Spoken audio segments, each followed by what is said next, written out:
नवीन bypass सिरसघाट येथे motorcycle अनियंत्रित होऊन झालेल्या अपघातात एक युवक ठार तर एक गंभीर जखमी झाल्याची घटना उघडकीस आली आहे।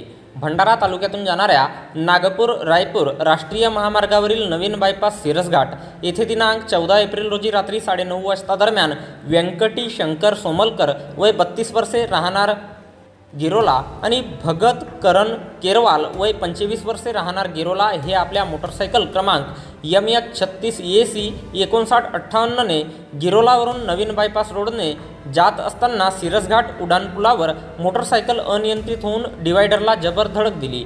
त्यात दोघांच्या पायाला आणि डोक्याला गंभीर दुखापत झाली। अपघात झाल्याची माहिती कारधा पोलीस स्टेशनचे पोलीस सिपाही सचिन बावनकुळे यांनी जगद्गुरू नरेंद्राचार्य महाराज संस्थानाच्या रुग्णवाहिकेला दिली।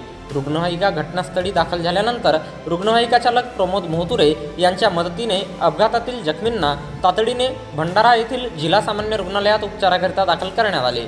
व्यंकटी शंकर सोमलकर वय 32 वर्षे राहणार गिरोला याची प्रकृती चिंताजनक असल्याने त्याला त्याच्या कुटुंबियांनी भंडारा शहरातील एका खाजगी रुग्णालयात उपचाराकरिता दाखल केले। मात्र 15 एप्रिल रोजी रात्री 1 वाजता दरम्यान त्याच्या उपचारादरम्यान मृत्यू झाला।